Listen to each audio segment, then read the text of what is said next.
기도. 너희가 사람의 잘못을 용서하면 너희 하늘 아버지께서도 너희 잘못을 용서하시려니와 너희가 사람의 잘못을 용서하지 아니하면 너희 아버지께서도 너희 잘못을 용서하지 아니하시리라. 마태복음 6장 14절, 15절.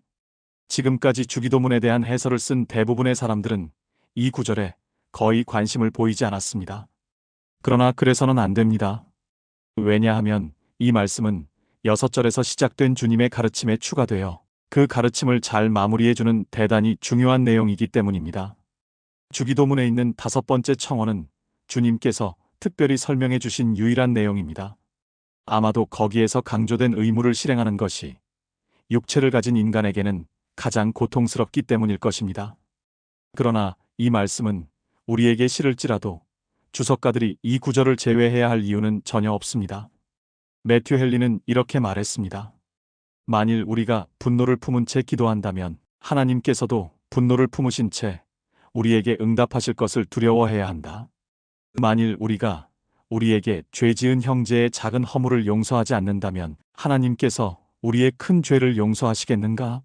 그리스도께서는 우리를 하나님과 화해시키실 뿐 아니라 형제들 사이에서도 화해를 이루게 하시려고 위대하신 중재자로서 이 세상에 오셨다. 그러므로 우리는 그 점에 있어서 그리스도의 뜻을 따라야 한다. 그리스도께서 크게 강조하신 사실을 소홀히 다룬다면 그것은 대단히 주제넘은 결과를 초래하게 될 것이다. 인간의 열정이 하나님의 말씀을 헛되게 해서는 안 된다. 주님이 선포하신 신성하고 엄숙한 이 내용은 간단히 처리하기에는 너무나도 중대한 사실이다. 과거의 기독교 주석가들은 이 구절에 담긴 그리스도의 가르침을 현대의 우리에게 적절히 설명하는 데 실패했습니다. 그 결과 현대의 잘못된 주석가들이 이 점을 사악하게 남용하여 배우지 못하고 경솔한 사람들을 쉽게 속이게 되었습니다. 예를 들어 어떤 주석 성경에서는 이렇게 말합니다. 이것은 합법적인 근거이다. 에베소서 4장 32절의 자비라는 말씀과 비교해보라. 그러나 그것은 잘못된 방법의 예입니다. 그들은 진리의 말씀을 올바르게 분별한다는 미명 아래 구약의 말씀을 신약의 말씀과 대립시키기를 좋아했습니다. 그러나 그렇게 함으로써 기독교의 표준을 낮추었고 많은 사람들을 그릇되게 이끌었습니다. 주석 성경의 해설은 우리가 하나님의 용서를 받는 것이 다른 사람을 용서하는 데 의존한다고 말합니다. 그러나 그것은 주님의 말씀을 무시하는 것입니다. 그들은 에베소서의 은혜와 비교해보라고 덧붙입니다. 이는 마태복음 6장 14절, 15절의 말씀이 기독교 시대에는 부적합하다고 주장하는 것과 같습니다. 그러나 그런 주장은 잘못입니다. 어떤 시대에서든 하나님은 앙심을 품은 자에게 자비를 베푸신 적이 없으십니다. 만약 하나님이 그렇게 하셨다면 그것은 은혜가 아니라 하나님의 거룩하심을 모욕하는 것이 되었을 것입니다. 구약 시대든 신약 시대든 회개하는 자는 그리스도로 말미암아 용서받았습니다.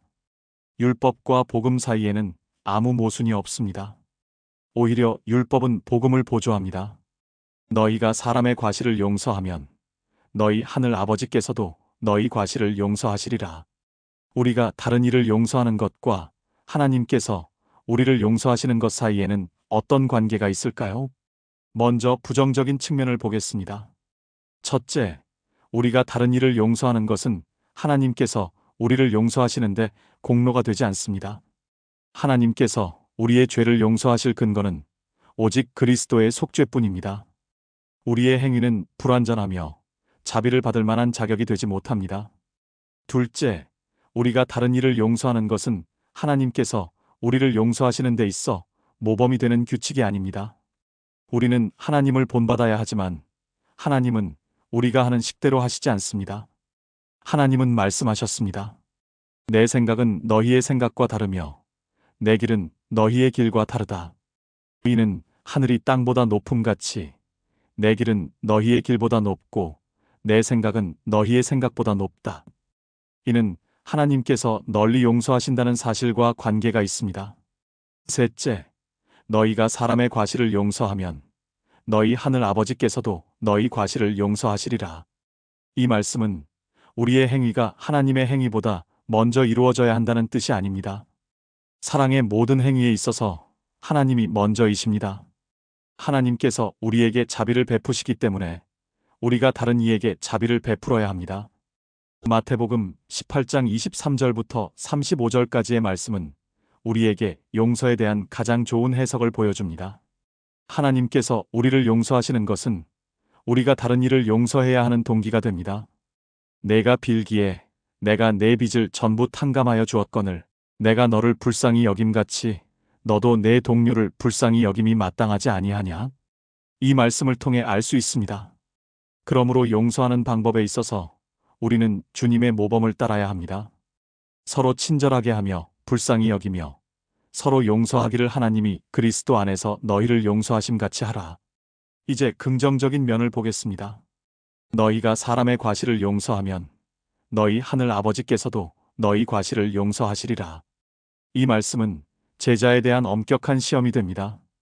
자기를 해친 자를 용서하지 않고 원한과 복수를 품는 사람은 하나님의 자녀라는 지위에서 제외됩니다.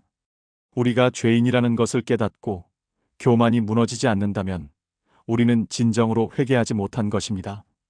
그러므로 용서도 받을 수 없습니다.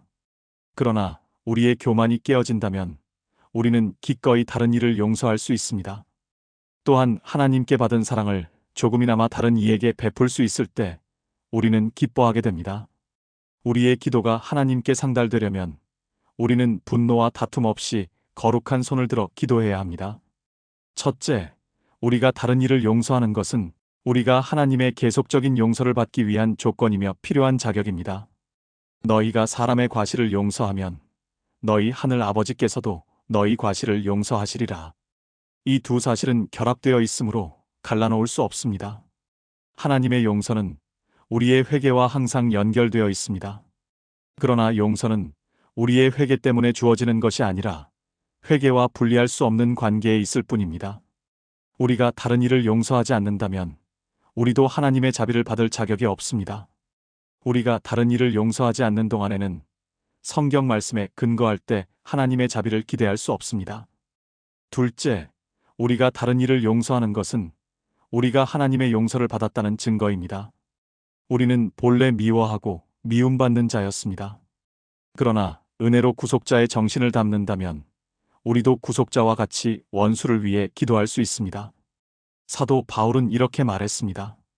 내가 긍휼을 입은 까닭은 예수 그리스도께서 내게 먼저 일체 오래 참으심을 보이셨기 때문이다. 하나님의 은혜가 사람의 마음속에서 기적을 일으키면 자비는 반드시 나타납니다. 우리가 하나님과 화해했다면 그것은 우리가 다른 사람을 위로하고 용서하는 정신으로 드러납니다. 셋째, 우리가 다른 이를 용서하는 것은 하나님의 자비를 받은 자에게 주어진 의무입니다. 하나님은 우리가 이 필요성을 강조하도록 하셨습니다. 우리는 하나님께 용서를 구할 때마다 이 의무를 상기해야 합니다. 그러므로 우리는 우리 죄를 사하여 주시옵고 우리가 우리에게 죄 지은 자를 사하여 준 것 같이라고 기도해야 합니다. 그것은 하나님께 드리는 약속입니다. 넷째, 그것은 하나님의 용서를 확신하도록 우리를 고취시킵니다. 우리는 여전히 복수라는 낡은 습관을 가지고 있습니다. 그러나 성령의 불꽃을 받으면 우리 마음속에 다른 이를 용서할 준비가 일어납니다. 그렇지 않으면 우리는 하나님으로부터 아무것도 받을 기대를 해서는 안 됩니다. 누가복음 11장 4절의 말씀은 이렇게 말합니다. 우리가 우리에게 죄 지은 모든 사람을 용서하오니 우리 죄도 사하여 주시옵고 우리가 관대함을 베풀 수 있다면 하물며 모든 은혜를 가지신 하나님께서 우리에게 얼마나 풍성히 베푸시겠습니까? 예수님께서도 말씀하셨습니다. 너희가 악할지라도 자식에게 좋은 것을 줄 알거든 하물며 하늘에 계신 너희 아버지께서 구하는 자에게 좋은 것으로 주시지 않겠느냐? 타락한 인간도 연약한 자식에게 사랑을 보이는데 자비의 아버지께서 우리의 필요를 외면하시겠습니까? 다음으로 우리가 다른 이를 용서한다는 것이 무엇을 의미하는지 살펴보겠습니다. 우리는 우리가 당한 손해만 용서할 수 있습니다. 왜냐하면 하나님을 제외한 그 누구도 하나님께 범한 죄를 용서할 수 없기 때문입니다. 오직 하나님만이 죄를 면제해 주실 수 있습니다. 그러나 우리가 당한 손해를 용서한다는 것은 필수적인 일입니다.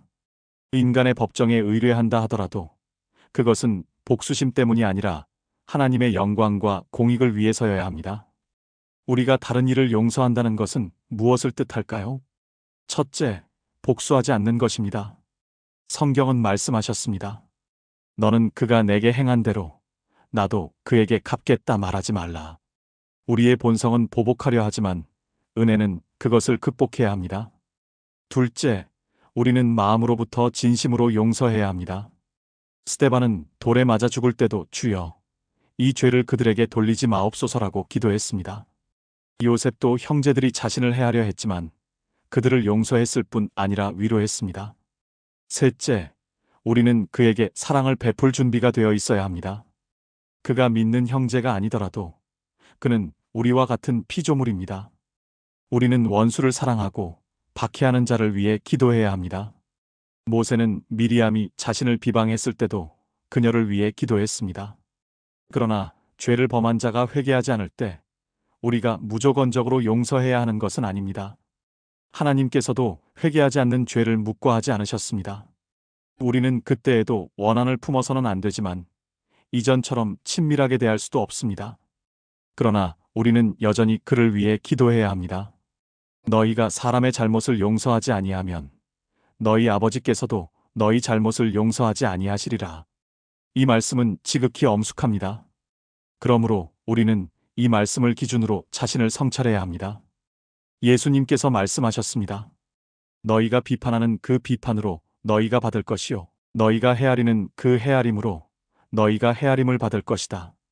하나님의 통치는 진실하셔서 우리가 뿌린 대로 거두게 하십니다. 잠언에서도 이렇게 말씀하십니다.